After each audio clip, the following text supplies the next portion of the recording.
Please let me go. We can't do that, Miss Lowell. Mr. Brown wants you should see the fight. It's only the third round. I'll go back. Just let me go by myself. Mr. Brown is mad already. We lost you for 2 minutes. I promise I won't run away. Where would I go? All right. Let her go.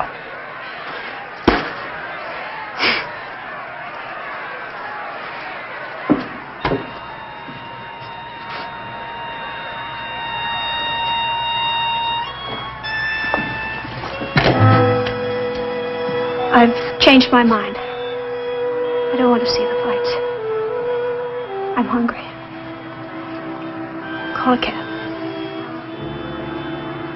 Call a cab. But Mr. Brown Mr. Brown says to keep her happy. Call a cab.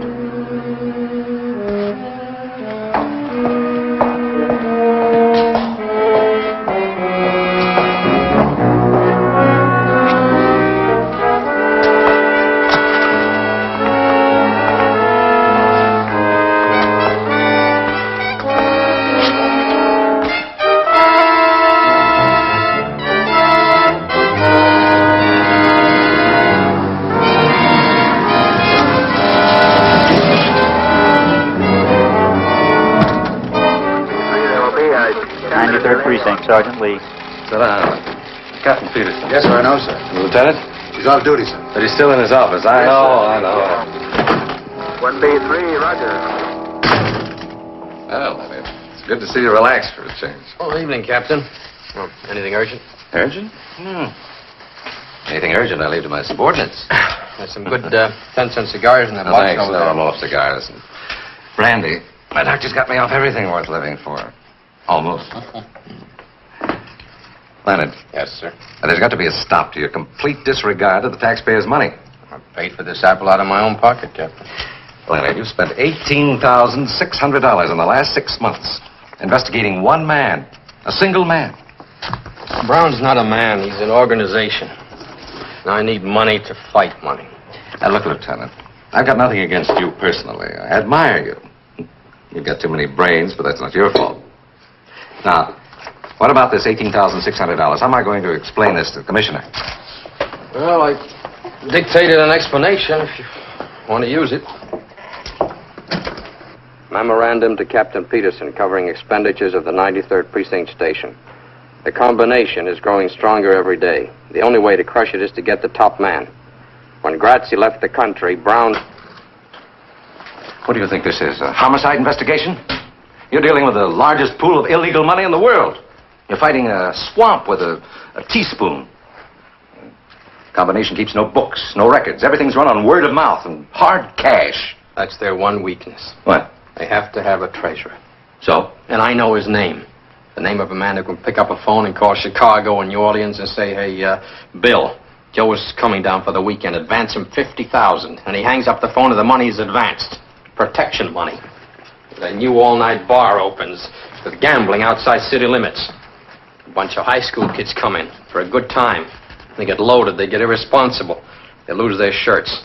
And they get a gun because they're worried. They want to make up their losses. And a filling station attendant is dead with a bullet in his liver. I have to see 4 kids on trial for first-degree murder. Look at it.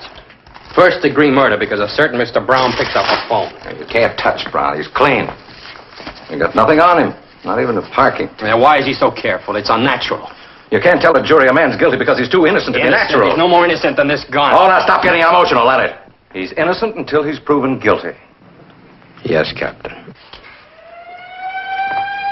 there anything else, Captain? Yes. It's a girl. Susan Lowell. We've had a tail on her for 6 months. Yeah. Why? She's Brown's girl. She's our most valuable lead. We know next to nothing about Brown, but a woman knows. She makes it her business to know. If I can get hold of her and make her talk... Oh, Leonard, you spent 6 months trying. She went to Vegas, you went to Vegas. Yeah. She flew to Cuba, you flew to Cuba. Couldn't get authorization for the expense. Paid it out of your own pocket. I had to. You wouldn't back me up. Well, I'm not in love with her, Leonard. You are.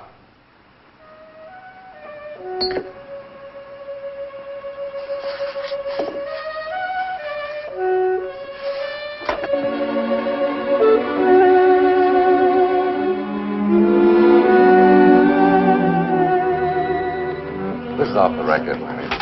It's between friends. Try to face facts.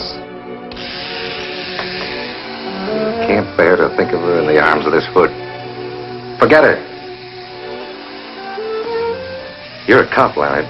There's 17,000 laws on the books to be enforced. You haven't time to reform wayward girls.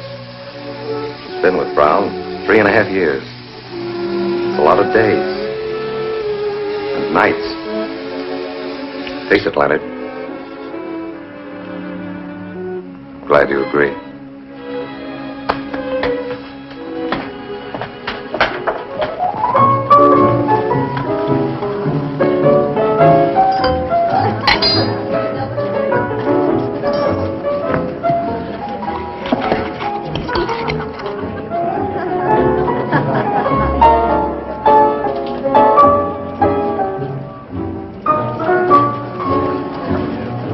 Don't run away.